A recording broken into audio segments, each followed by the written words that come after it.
नमस्कार, आदाब, सत श्री अकाल। मैं शिल्पी आप सबका संकल्प से सफलता के इस YouTube चैनल पर फिर से एक बार स्वागत करती हूं।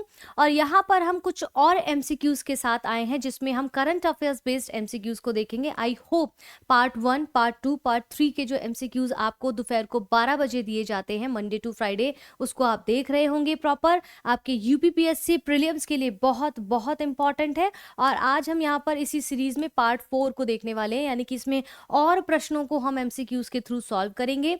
आरओ का जैसा कि आपने देखा रिजल्ट आ चुका है, तो उसके बेसिस पे अपने आप को निरीक्षण करिए। जिन्होंने दिया था, जिन्होंने नहीं दिया, वो समझे, इसका इंपॉर्टेंस जाने और आगे तैयारी के लिए सुचारू रूप से जारी रखें खुद की तैयारी को। अब यहाँ पर आप देख पा रहे हैं लगभग 24 दिन अब आपके पास मात्र बचे हुए हैं, जिसके कॉन्टेक्स्ट में हम यहाँ पर सारी चीजों को कवर कर रहे हैं। करंट अफेयर्स MCQs को देख रहे हैं। जो भी करंट अफेयर्स आपने जहां से भी पढ़ा है उसके लिए आपका मददगार साबित होगा। तो MCQs अगर आप करते रहेंगे तो आपकी प्रैक्टिस अच्छी होती रहेगी। तो इसी तरह से आप संकल्प से सफलता के इस YouTube चैनल पर बने रहें। अगर चैनल को अब तक सब्सक्राइब नहीं किया है तो सब्सक्राइब कर लीजिए, बेल आइकन दबा लीजिए ताकि टाइमली नोटिफिकेशन आपको मिलता रहे। वही हमारा इंस्टाग्राम का जो अपडेट्स हैं, अपडेट्स के लिए इसको यहाँ पर सब जो है फॉलो कर सकते हैं। यहाँ पर करंट अफेयर्स क्विज हो गया है और भी अपडेट्स आपको सारे मिलेंगे। ये मेरा टेलीग्राम ग्रुप है, इसको ज़रूर से ज्वाइन करें। जो भी मेरे द्वारा पढ़ाया जाता है उसका वीडियो का लिंक, सारे अपडेट्स, द हिंदू, दैनिक जागरण जैसे PDF इत्यादि सब कुछ यहाँ पर हर एग्जाम से संबंधित इंफॉर्मेशन आपको यहाँ पर मिलती रहती है। ठीक है, आगे बढ़ते हैं आज के अपने प्रश्नों में। देखिए, कल हमने 30 क्वेश्चन जो है कर लिए थे। उसके बाद हम आगे बढ़ते हैं इसमें, मतलब 30 क्वेश्चन के आगे जो कुछ क्वेश्चन बचे हैं उनको यहाँ पर सॉल्व करने की कोशिश करते हैं। फटाफट से वो कंप्लीट हो जाएगा तो फिर हम और सीरीज को आगे देखेंगे कंटिन्यू। ठीक है, दोपहर को 2 बजे जो आता है शॉर्ट सीरीज, जिसमें हम जो है GS पेपर जो रेडी करने हैं हमारे UPPSC प्री के लिए, जो शॉर्ट में हम शॉर्ट नोट्स के साथ हम पढ़ते हैं, छोटे नोट्स बड़ी तैयारी के अंतर्गत, उसमें हम GS पेपर को रेडी कर रहे हैं। तो उसको भी जाके देखिए, प्रीलिम्स UPPSC प्रीलिम्स प्री के लिए, और घटना चक्र के साथ उसके PYQs भी लगाते हैं ताकि आपकी और अच्छी प्रैक्टिस वहां पर होती रहे। आइए, प्रश्न क्या है आपका आज का। हाल ही में आपका रेलवे, ठीक है, हाल ही में रेलवे स्टेशनों पर सौर ऊर्जा संयंत्र लगाने में कौन सा राज्य अग्रणी रहा है। पश्चिम बंगाल, महाराष्ट्र, राजस्थान या फिर उत्तर प्रदेश। तो कौन सा राज्य यहाँ पर आपका जो है अग्रणी रहा है, उसको यहाँ पर देखना है। तो इस प्रश्न का उत्तर आपका क्या यहाँ पर हो सकता है। ठीक है, इस प्रश्न का उत्तर यहाँ पर क्या होगा, आइए उसको समझते हैं। ऑप्शन सी यानी कि राजस्थान रहा है सौर ऊर्जा संयंत्र लगाने में। माफी चाहती हूँ, कौन सा राज्य रहा है, राजस्थान रहा है। ठीक है, ये देख लेना है। उसके बाद कौन सा है, महाराष्ट्र है दूसरे नंबर पे, फिर तीसरे नंबर पे पश्चिम बंगाल है, फिर आपका चौथे नंबर पर उत्तर प्रदेश आता है। तो यूपी के लिहाज से इंपॉर्टेंट हो सकता है ये प्रश्न। अगला प्रश्न है यहाँ पर, निम्नलिखित कथनों पर विचार करें। ऑप्शन ए, श्रीलंका विश्व में चाय का दूसरा सबसे बड़ा निर्यातक देश है। ऑप्शन दूसरा क्या है, केन्या विश्व में चाय का शीर्ष निर्यातक देश है। उपरोक्त में से कौन से कथन सही है। ऑप्शन ए केवल एक, ऑप्शन बी केवल दो, ऑप्शन सी एक और दो दोनों, ऑप्शन डी ना तो एक ना ही दो। तो इस प्रश्न का उत्तर यहाँ पर क्या होगा, इस प्रश्न का उत्तर यहाँ पर हो जाएगा ऑप्शन बी, यानी कि केवल दूसरा कथन यहाँ पर ठीक है, जबकि पहला कथन यहाँ पर गलत है। Option B is the correct answer. तो ऑप्शन भारतीय चाय बोर्ड के आंकड़ों के अनुसार भारतवर्ष 2024 में रिकॉर्ड 2055 मिलियन किलोग्राम चाय निर्यात के साथ श्रीलंका को पीछे छोड़कर विश्व का दूसरा सबसे बड़ा चाय निर्यातक देश बन गया है मार्च 2025 में। और केन्या क्या है, शीर्ष चाय निर्यातकों के देश में आता है, तो याद रखना है। ठीक है, अगला प्रश्न है, हाल ही में किस राज्य द्वारा देश का पहला डिजी वन फॉरेस्ट स्टैक ऐप जो है विकसित किया गया। महाराष्ट्र के द्वारा, कर्नाटक द्वारा, राजस्थान द्वारा या केरल द्वारा।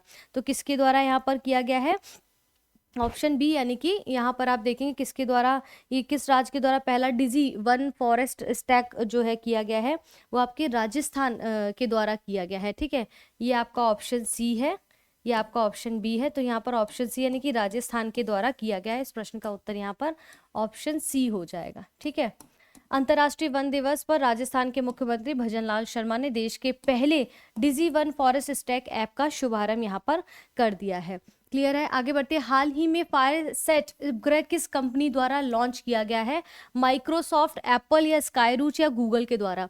तो किसके द्वारा यहाँ पर किया गया है, आप देखेंगे ऑप्शन डी यानी कि गूगल के द्वारा यहाँ पर किया गया है। Option D is the correct answer. Clear है, फायरसेट उपग्रह क्या है? गूगल द्वारा इस उपग्रह का पहला प्रक्षेपण सफलतापूर्वक संपन्न कब किया? मार्च 2025 में। ये उपग्रह के कृत्रिम बुद्धिमत्ता यानी कि एआई, आर्टिफिशियल इंटेलिजेंस की मदद से वनाग्नियों, जो वन में अग्नि वगैरह, आग वगैरह लग जाती है, उनको पहचान करने, उनका पता लगाने के लिए डिजाइन किया गया है फायरसेट उपग्रह। तो ये इंपॉर्टेंट है, ध्यान रखना है। आगे बढ़ते हैं। हाल ही में किस पहले भारतीय राज्य ने अपने उपग्रह को लॉन्च करने की घोषणा की है? केरल, कर्नाटक, असम या उत्तर प्रदेश? तो किसने की है यहाँ पर? किस राज्य ने की है यहाँ पर, आप देख सकते हैं। ठीक है, किसने की है, जिसकी घोषणा की है, आप एक बार देख के बताइए मुझे। ठीक है, किसने की है? असम ने की है। Option C is the correct answer. Clear है? असम सरकार द्वारा सामाजिक आर्थिक परियोजनाओं और सीमा की निगरानी के लिए डाटा एकत्र करने के लिए असम सेट उपग्रह को प्रक्षेपित करने की योजना की घोषणा कब की? 10 मार्च 2025 को की। ठीक है, ये इस पहल के साथ असम अपना उपग्रह लॉन्च करने वाला भारत का, असम पहला राज्य, उपग्रह लॉन्च करने वाला भारत का पहला राज्य बन गया है। कौन? असम बन गया है। यहाँ तक क्लियर है? यहाँ तक क्लियर है? चलिए, भारत की पहली हाइड्रोजन ट्रेन किस मार्ग पर शुरू की जाने वाली घोषणा की गई है? मुंबई के सामने लिखा है अहमदाबाद रूट, जींद के सामने सोनीपत रूट, कालका के सामने शिमला रूट, मुंबई के सामने गोवा रूट। तो किस मार्ग पर जो है इसका करेक्ट आंसर होगा यहाँ पर? तो होगा ऑप्शन बी, यानी कि जींद के सामने जो सोनीपत रूट है वो आपका करेक्ट आंसर हो जाएगा।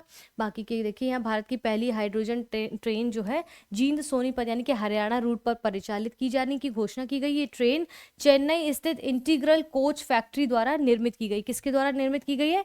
इसके द्वारा चेन्नई में निर्मित की गई है। ठीक है, क्लियर है? चलिए, फरवरी 2025 में प्रधानमंत्री नरेंद्र मोदी जी ने डोकरा कलाकृति फ्रांस के राष्ट्रपति को भेंट की और ये कलाकृति किस राज्य की प्रसिद्ध धातु ढलाई परंपरा से जुड़ी हुई है? तेलंगाना, छत्तीसगढ़, बिहार और राजस्थान।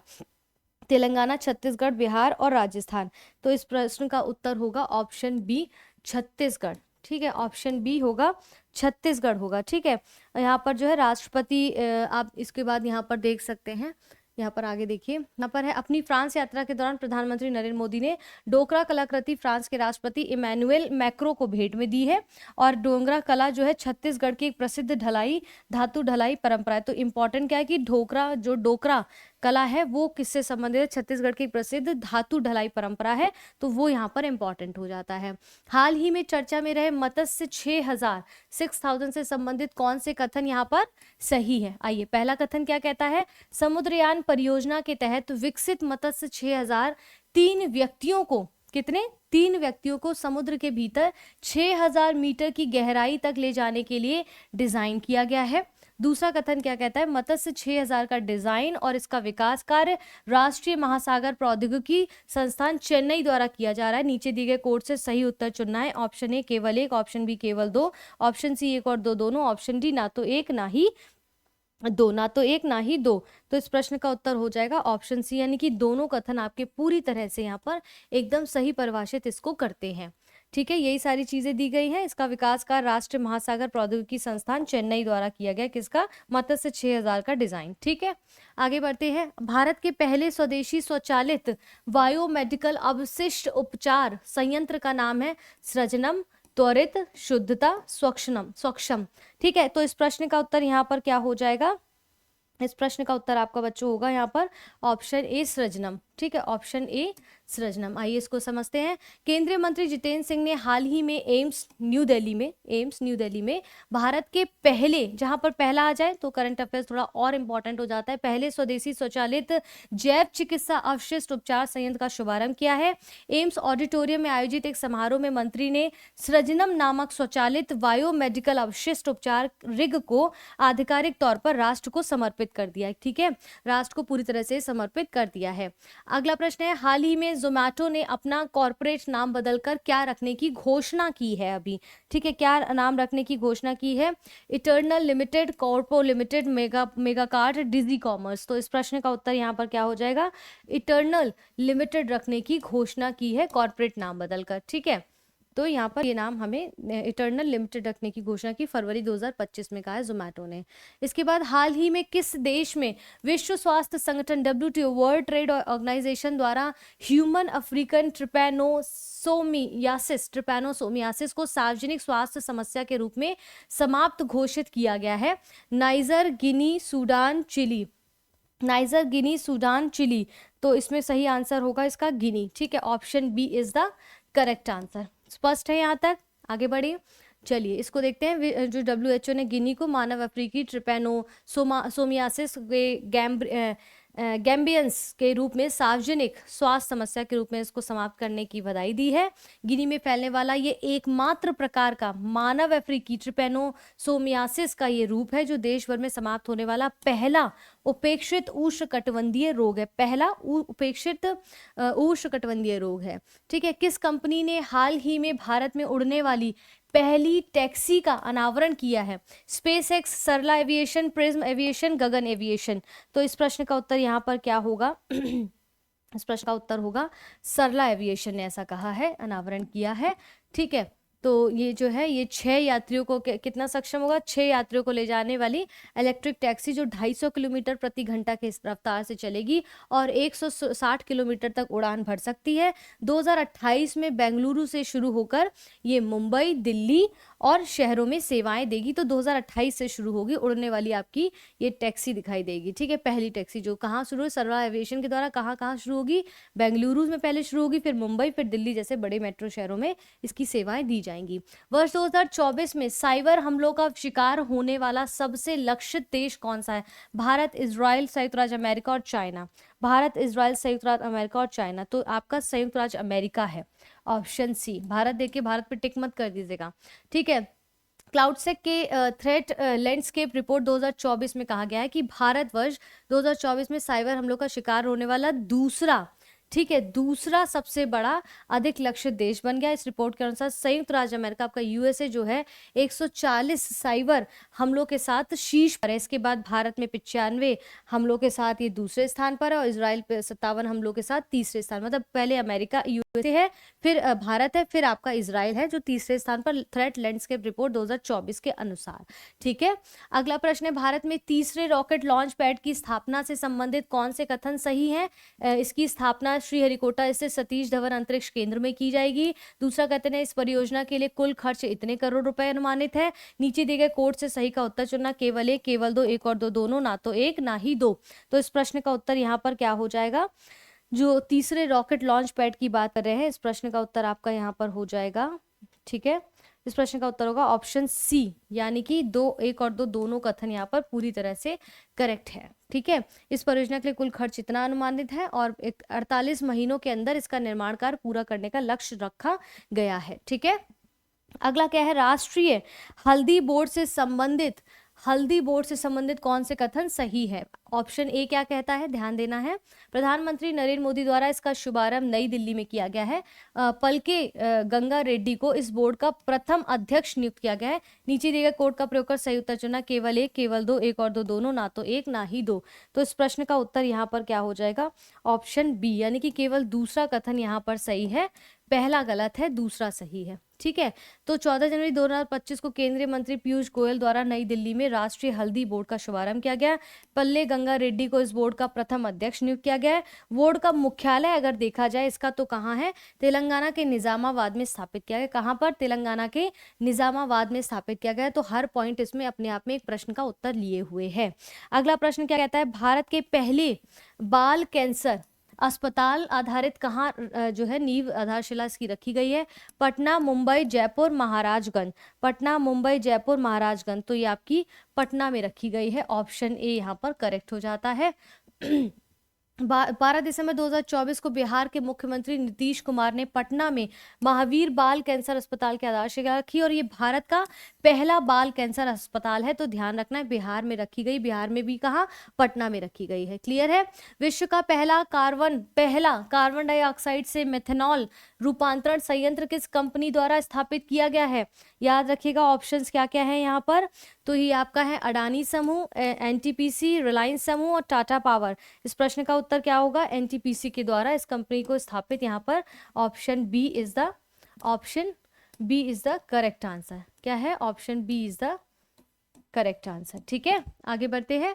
तो हाल ही में भारत की सबसे बड़ी विद्युत उत्पादन कंपनी, जिसको एनटीपीसी ने कहा है कि 50वें स्थापना दिवस के अवसर पर विंध्याचल संयंत्र यानी कि सिंगरौली मध्य प्रदेश में दुनिया के पहले CO2 कैप्चर संयंत्र और CO2 से मेथनॉल रूपांतरण का संयंत्र का उद्घाटन किया। किसने? मध्य प्रदेश में सिंगरौली ने। ठीक है, आप यहाँ पर देखते हैं इन्वायरमेंटशिप इंडेक्स प्लेटफॉर्म पर प्रोत्साहन प्रदाता के रूप में सूचीबद्ध होने वाले भारत का पहला बंदरगाह कौन बना है? दीनदयाल पोर्ट, कोचीन, मोरमुगाओ और चेन्नई। तो इस प्रश्न का उत्तर यहाँ पर क्या होगा आपके? क्या होगा? ऑप्शन सी यानी कि मोरमुगाओ जो है करेक्ट आंसर है। आगे बढ़ते हैं। इसमें ये पत्तन प्राधिकरण जो मोरमुगाओ है, ये एनवायरमेंटशिप इंडेक्स, ठीक है, ESI एनवायरमेंटशिप इंडेक्स प्लेटफॉर्म पर प्रोत्साहन प्रदाता के रूप में सूचीबद्ध होने वाला भारत का पहला बंदरगाह बना है अक्टूबर 2024 में। ये भारत का पहला ऐसा बंदरगाह है जिसने ठीक है ESI यानी कि एनवायरमेंटशिप इंडेक्स के अंतर्गत ग्रीन शिप इंसेंटिव जो है लागू किए गए हैं। क्लियर है? चलिए, 17वें ग्रीष्मकालीन पैरालंपिक खेलों का आयोजन कहाँ किया गया? ब्राजील, चीन, पेरिस और कनाडा। तो इस प्रश्न का उत्तर होगा आपका पेरिस में किया गया। Option C is the correct answer. ठीक है, मध्य पेरिस फ्रांस में किया गया है। 17वीं ग्रीष्मकालीन पैरालंपिक खेलों से संबंधित कौन से कथन सही है? ऑप्शन 1, 2024 पैरालंपिक खेलों के आधिकारिक शुभंकर का नाम द फ्रीज था। ऑप्शन दूसरा क्या कहता है? सुमित अंतिल और भाग्यश्री जाधव उद्घाटन समारोह में भारतीय ध्वजवाहक थे। तीसरा कथन आपका क्या कहता है? भारत ने 7 स्वर्ण पदक सहित 13 पदक यहाँ पर जीते हैं। तो कौन से कोड सही हैं? ऑप्शन 1 और 2, ऑप्शन 2 और 3, ऑप्शन 1 और 3 या फिर उपयुक्त सभी। तो इस प्रश्न का उत्तर यहाँ पर आपको जो है क्या हो जाएगा? यहाँ पर ऑप्शन ए हो जाएगा। पहला और दूसरा कथन यहाँ पर पूरी तरह से ठीक है। ठीक है, ये और ये ठीक है, तीसरा गलत है। आइए समझते हैं तीसरा गलत क्यों है। देखिए, यहाँ पर कह रहा है कि 84 भारतीय पैरा एथलीटों ने 12 विभिन्न खेलों में भाग लिया। पेरिस पैरा ओलंपिक खेलों में भारत ने 7 स्वर्ण, 9 रजत और 13 कांस्य सहित कुल 29 पदक हासिल किए हैं। जबकि यहाँ कुल कितने कह रहा है? 13, जबकि 29 पदक हासिल किए सबको मिलाकर। ठीक है, बाकी के ऑप्शन आपके करेक्ट थे, हमने देख ही लिया था। अगला प्रश्न है 17वें ग्रीष्मकालीन पैरालंपिक खेलों से संबंधित विजेताओं और उनके खेलों का सही सुमेलित मिलान करना है कि कौन उसके जो है विजेता रहे हैं। ठीक है, जैसे इसमें पैरा एथलीट एक तरफ सूची 1, सूची 2 में उनके खेल के नाम, जैसे कि अवनी लेखरा के सामने पैरा एथलेटिक्स, सुमित अंतिल के सामने पैरा तीरंदाजी। ठीक है, इसके बाद हरविंदर सिंह के सामने पैरा बैडमिंटन, नीतीश कुमार के सामने पैरा निशानेबाजी। तो इस पूरे प्रश्न का जो उत्तर अगर हम देखें सही कोड क्या होगा, तो इसका सही कोड होगा ऑप्शन बी। आइए इसको मिलान करते हैं। अवनी लेखरा जो है वो आपकी पैरा निशानेबाजी से संबंधित है। इसके बाद सुमित अंतिल जो है पैरा एथलेटिक्स से संबंधित है। हरविंदर सिंह जो है आपके पैरा तीरंदाजी से संबंधित, नीतीश कुमार आपके पैरा बैडमिंटन से संबंधित है। तो कोई डाउट है यहाँ पर? कोई डाउट है तो कमेंट बॉक्स में करिएगा, कोई चीज स्पष्ट ना हुई हो तो। ठीक है, ये रहा उसका उत्तर।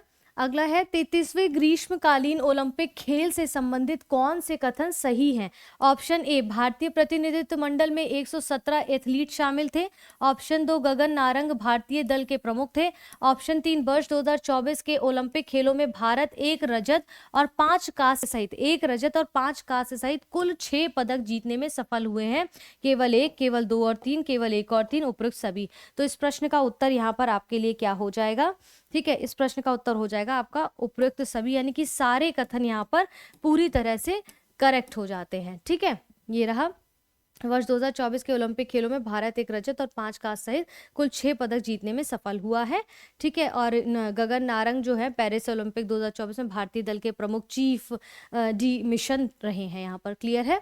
चलिए, इसके बाद अगला प्रश्न है 33वें ग्रीष्मकालीन ओलंपिक खेलों के समापन समारोह में भारतीय ध्वजवाहक कौन थे? देखिए, सब उससे संबंधित एक साथ सारे प्रश्न दिए गए हैं।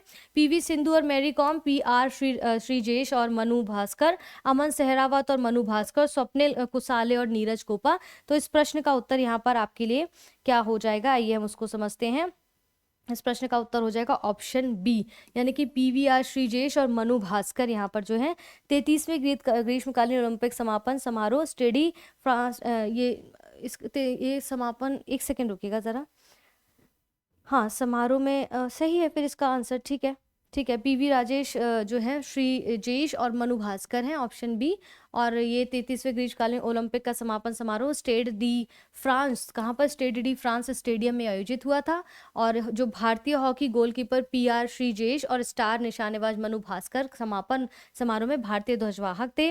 34वें ग्रीष्मकालीन ओलंपिक खेलों का आयोजन संयुक्त राज्य अमेरिका के लॉस एंजल्स शहर में वर्ष 2028 में किया जाएगा। ठीक है, अगला प्रश्न है नौवे, ध्यान देना है, नौवे आईसीसी पुरुष टी20 विश्व कप 2024 के संदर्भ में कौन सा कथन सही है? ऑप्शन ए, दक्षिण अफ्रीका ने पहली बार विश्व कप फाइनल में जगह बनाई। ऑप्शन दो, जसप्रीत बुमराह को टूर्नामेंट का सर्वश्रेष्ठ खिलाड़ी घोषित किया गया। नीचे दिए गए कोड से सही उत्तर चुनना है, केवल एक, केवल दो, एक और दो, दोनों, ना तो एक ना ही दो। तो इस प्रश्न का उत्तर यहाँ पर क्या हो जाएगा आपका? ऑप्शन सी, यानी कि दोनों कथन यहाँ पर पूरी तरह से ठीक है आपके। ठीक है, दक्षिण अफ्रीका ने पहली बार विश्व कप में फाइनल में जगह बनाई है और फाइनल मुकाबलेबाजी में भारत ने दक्षिण अफ्रीका को 7 रन से पराजित भी किया है। भारतीय तेज गेंदबाज कौन है? जसप्रीत बुमराह को टूर्नामेंट का सर्वश्रेष्ठ खिलाड़ी भी घोषित किया गया है। ठीक है, खेल से संबंधित प्रश्न हर बार एक दो प्रश्न पूछे जाते हैं करंट में। 18वें इंडियन प्रीमियर लीग 2025 का फाइनल किस स्टेडियम में खेला गया? वानखेड़े स्टेडियम, नरेंद्र मोदी स्टेडियम, ए चिदम्बरम स्टेडियम या अरुण जेटली क्रिकेट स्टेडियम? तो कहाँ खेला गया था ये जो है, किस स्टेडियम में इसको जो है खेला गया है, इसको हम यहाँ पर थोड़ा सा देख लेते हैं। ठीक है, तो ये आपका हो जाएगा Narendra Modi stadium, option B में यहाँ पर खेला गया है।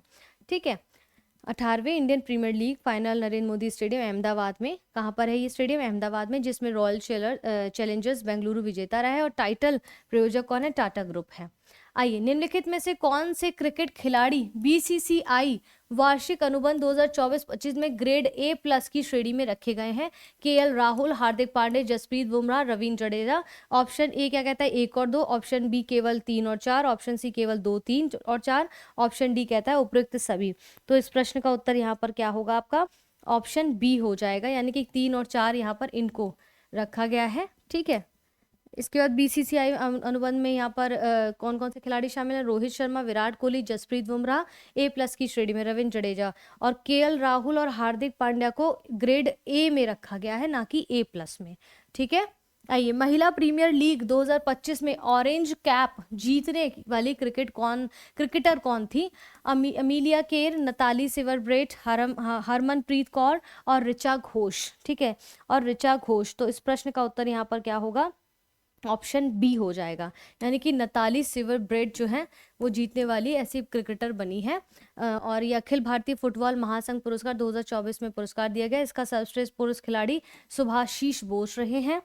ठीक है, सुभाशीष, आई थिंक ये गड़बड़ है यहाँ पर, महिला प्रीमियर की बात कर रहा है ना? हाँ, महिला प्रीमियर की बात कर रहा है, बस इसको यहाँ पर याद रखिए, इसका ऑप्शन बी होगा, इसका व्याख्या ये यहाँ पर गलत है। ठीक है, अगला प्रश्न देखते हैं। एटीपी बेंगलुरु ओपन 2025 में पुरुष एकल में विजेता रहे हैं जीवन नेंदून, ब्रैंडन होल्ट और अनिरुद्ध चंद्रशेखर और विजय सुंदर। तो इस प्रश्न का उत्तर यहाँ पर जो है कौन रहे हैं, इसको देखना है कौन कौन से एटीपी बेंगलुरु की जो बात हो रही है, इसमें ऑप्शन बी, यानी कि ब्रेंडन होटल, इस प्रश्न का होल्ट, माफी चाहते हो, ब्रेंडन होल्ट इस प्रश्न का उत्तर है। और एटीपी बेंगलुरु ओपन 2025 पुरुष वर्ग के ब्रेंडन होल्ट यानी कि यूएसए विजेता रहे हैं। 15वें हॉकी इंडियन सीनियर पुरुष चैंपियनशिप 2025 के विजेता रहे हैं hockey Punjab, hockey Manipur, hockey Madhya Pradesh, hockey Uttar Pradesh. तो इस प्रश्न का उत्तर यहाँ पर क्या हो जाएगा? ऑप्शन ए, हॉकी पंजाब रहे हैं। ठीक है, हॉकी पंजाब रहे हैं। अगला प्रश्न है यहाँ पर, ये देखिए, डिवीजन ए में हॉकी मध्य प्रदेश को 4-1 से हराकर प्रतिष्ठित 15वीं हॉकी इंडिया सीनियर पुरुष राष्ट्रीय चैंपियनशिप 2025 का खिताब इन्होंने जीता है, हॉकी पंजाब ने। अगला प्रश्न क्या है? अखिल भारतीय फुटबॉल महासंघ पुरस्कार 2024-25 में वर्ष का सर्वश्रेष्ठ पुरुष खिलाड़ी रहा है। Option A Vishal Kaith, option B Sunil Chhetri, Harmanpreet Singh, option D Subhashish Bose. और इस प्रश्न का उत्तर आपका यहाँ पर हो जाएगा ऑप्शन डी हो जाएगा। ठीक है, ऑप्शन डी हो जाएगा, सुभाशीष बोस। ठीक है, यहाँ पर आइए इसको थोड़ा सा और समझते हैं। जैसे अखिल भारतीय फुटबॉल महासंघ पुरस्कार में ये जो पुरस्कार प्रदान किए गए, वर्ष का सर्वश्रेष्ठ पुरुष खिलाड़ी सुभाशीष बोस, वर्ष की सर्वश्रेष्ठ महिला खिलाड़ी सौम्या गुगुलोथ, सर्वश्रेष्ठ पुरुष गोलकीपर विशाल कैथ, सर्वश्रेष्ठ महिला गोलकीपर एलोंग बाम पंथोई चानू, ठीक है, अलोंग बाम पंथोई चानू। क्लियर है। आइए, कौन सा भारतीय राज्य संतोष ट्रॉफी 2024-25 का विजेता रहा है? केरल, पश्चिम बंगाल, उड़ीसा और मणिपुर। केरल, पश्चिम बंगाल, उड़ीसा और मणिपुर। तो कौन रहा है इसमें? पश्चिम बंगाल रहा है, ठीक है, पश्चिम बंगाल रहा है। देखिए इसमें संतोष ट्रॉफी का विजेता पश्चिम बंगाल है, उपविजेता कौन रहा है? केरल रहा है। उपविजेता कौन रहा है? केरल रहा है, ठीक है। सुधीर मन कप 2025 किस खेल से संबंधित है? फुटबॉल, हॉकी, लॉन टेनिस और इसके बाद बैडमिंटन, ठीक है। तो ये इसका ऑप्शन होगा, आंसर होगा ऑप्शन डी, ठीक है। इसको देखते हैं। ये विश्व महासंघ जो है इसके सदस्य संघों की मिश्रित राष्ट्रीय टीमों द्वारा खेली जाने वाली द्विवार्षिक अंतर्राष्ट्रीय प्रतियोगिता है। सुधीर मन कप 2025 विजेता चीन और उपविजेता दक्षिण कोरिया रहा है, ठीक है। अगला प्रश्न है 26वीं एशियाई एथलेटिक्स चैंपियनशिप 2025 का आयोजन कहाँ किया गया? ऑप्शन ए चीन, ऑप्शन बी दक्षिण Korea, option C Japan, option D Bharat, ठीक है। तो इस प्रश्न का उत्तर यहाँ पर क्या हो जाएगा आपका? ऑप्शन बी हो जाएगा, दक्षिण कोरिया। इस प्रश्न का उत्तर क्या होगा? ऑप्शन बी, दक्षिण कोरिया, ठीक है। ये जो एशियाई एथलेटिक्स चैंपियनशिप है उसका आयोजन गुमी दक्षिण कोरिया में हुआ, जिसमें सर्वाधिक पदक जो है जो चीन ने 32 जीते हैं और दूसरा स्थान आपका भारत का है जिसने 24 पदक जीते हैं। तो चाइना पहले नंबर पे, दूसरे नंबर पे भारत है आपका, ठीक है। इंडियन ओपन स्क्वैश 2025 में पुरुष वर्ग में विजेता कौन रहे हैं? करीम अल टॉकी और दूसरा है अभय सिंह, तीसरा है अनाहत सिंह, चौथा है हेलन टैक, ठीक है। चौथा है आपका हेलन टैक। तो इस प्रश्न के उत्तर क्या होंगे? करीम अल टार्की जो है इंडियन ओपन स्क्वैश 2025 में पुरुष वर्ग के विजेता रहे हैं, ठीक है। और महिला वर्ग की विजेता की बात की जाए तो अनाहत सिंह और उपविजेता हेलन टैग रही हैं। क्लियर है। चलिए आगे बढ़ते हैं। निम्नलिखित में कितने सही सुमेलित हैं? कौन कौन से सही हैं देखते हैं। Spanish grand prix 2025 Oscar Piastri, कनाडाई grand prix 2025 George Russell, Monaco बैड प्रिक्स 2005 लैंडो नॉरिम। तो कोड दिए गए, केवल एक सही है, केवल दो सही हैं, सभी तीन सही हैं, कोई भी सही नहीं है। तो इस प्रश्न का उत्तर यहाँ पर क्या हो जाएगा? ऑप्शन सी, यानी कि तीनों यहाँ पर करेक्ट तरीके से सुमेलित किए गए हैं। इसको देख सकते हैं यहाँ पर, ठीक है। उलान बटोर ओपन, अगला प्रश्न है उलान बटोर ओपन 2025 जो मंगोलिया में संपन्न हुआ, भारतीय पहलवानों ने कुल कितने पदक जीते?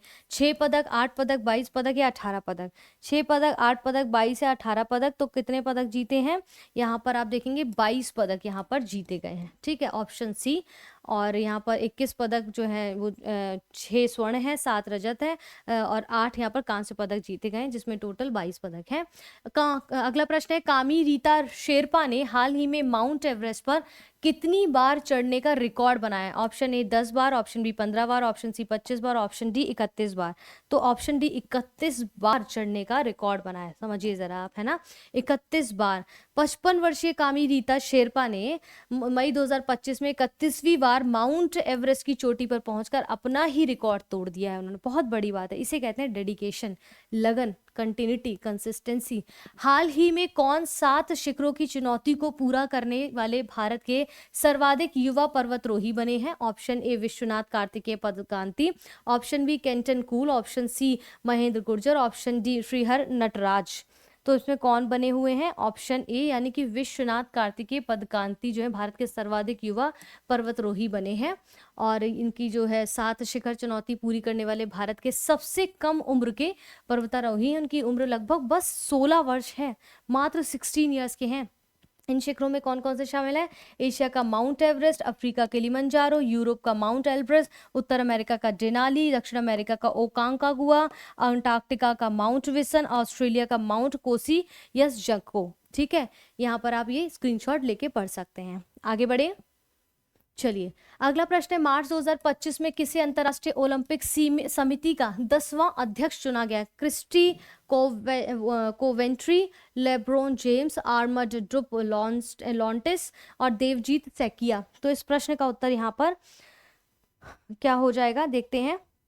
ऑप्शन ए क्रिस्टी कोवेंट्री, ठीक है, ये 41 वर्षीय जिम्बाब्वे की खेल प्रशासक और पूर्व तैराकी क्रिस्टी कोबेंट्री को अंतर्राष्ट्रीय ओलंपिक समिति का 10वां अध्यक्ष चुना गया है। और यह जो है इतिहास में पहली महिला और पहली अफ्रीकी अध्यक्ष है जिसके लिए इनको यहाँ पर नियुक्त किया गया है। ठीक है, हाल ही में कौन प्रथम श्रेणी क्रिकेट में सबसे तेज शतक बनाने वाले भारतीय खिलाड़ी बने? Option A Yashasvi Jaiswal, option B Anmol Preet Singh, option C Shubman Gill, option D Deepansh Agarwal. तो इस प्रश्न का उत्तर यहाँ पर क्या हो जाएगा? ऑप्शन बी यानी कि अनमोल प्रीत सिंह यहाँ पर भारतीय जो है क्रिकेट में सबसे तेज शतक बनाने वाले भारतीय खिलाड़ी बने हैं। पंजाब के क्रिकेट खिलाड़ी हैं ये और सबसे तेज शतक बनाने का रिकॉर्ड पाया। इन्होंने मात्र 35 गेंदों पर पूरा शतक कंप्लीट कर लिया था। ठीक है, इसके बाद यहाँ पर हाल ही में किसे लगातार दूसरे कार्यकाल के लिए अंतर्राष्ट्रीय हॉकी महासंघ का अध्यक्ष नियुक्त किया गया? Option A Raja Randhir Singh, option B Tayyab Ikram, option C Bala Devi, option D Max वस्तर। तो इस प्रश्न का उत्तर यहाँ पर क्या हो जाएगा? ऑप्शन बी यानी कि तैयब इकराम को यहाँ पर इसका अध्यक्ष चुना गया है। ठीक है, 49th FIH वैधानिक कांग्रेस में अंतर्राष्ट्रीय हॉकी महासंघ के अध्यक्ष के रूप में एक और कार्यकाल के लिए इनको फिर से चुना गया है। हाल ही में कौन भारतीय तैराक इंग्लिश चैनल को पार करने वाली विश्व की सर्वाधिक युवा और सबसे तेज पैरा तैराक बनी है? बाला देवी, जिया राय, देवजी सैकिया, नित्य श्री। ठीक है, नित्य श्री। तो इस प्रश्न का उत्तर यहाँ पर क्या होगा? आइए थोड़ा सा देख लेते हैं। इस प्रश्न का उत्तर यहाँ पर हो जाएगा ऑप्शन बी जिया राय। ठीक है, ऑप्शन बी जिया राय। तो यहाँ पर अंग्रेजी चैनल को के लिए तैराक करने वाली सबसे कम उम्र 16 इयर्स की है और सबसे तेज महिला पैरा तैराक बनी है ये।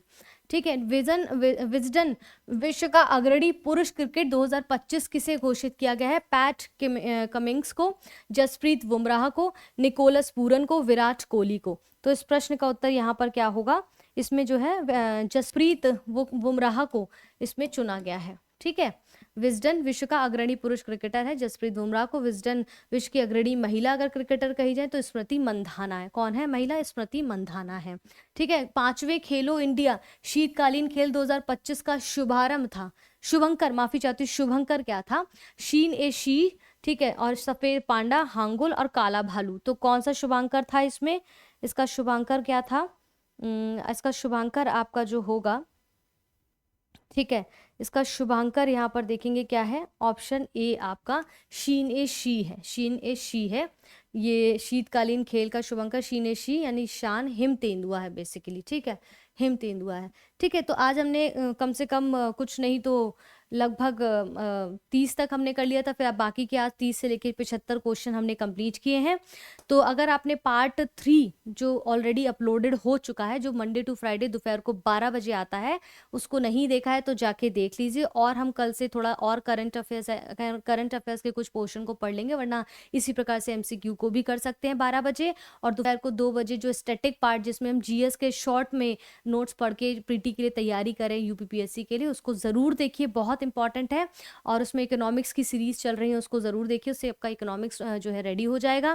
फिलहाल के लिए आज के इस टॉपिक को यहाँ पर समाप्त करते हैं। अपना ध्यान रखें, अपनों का ध्यान रखें। और जो लोग UPSC के लिए और पढ़ना चाहते हैं या करंट अफेयर्स को और अच्छे से रेडी करना चाहते हैं, the Hindu, Indian express, PIB, government की जितनी भी विशेष साइट है जो आपके UPSC UPPSC के सिलेबस के अकॉर्डिंग इंपॉर्टेंट है, उनसे कंटेंट को बनाया जाता है। और रात में मंडे टू फ्राइडे रात को 8 बजे मैं लाइव लाती हूँ। तो जाके मेरे चैनल जिसका नाम है संकल्प से सफलता के प्लेटफॉर्म पर जाके देखिए। आपको अच्छा लगता है तो आप सबको मैं आमंत्रित करती हूँ। Most welcome. फिलहाल के लिए इस वीडियो को यहाँ समाप्त करते हैं। अपना ध्यान रखें, अपनों का ध्यान रखें।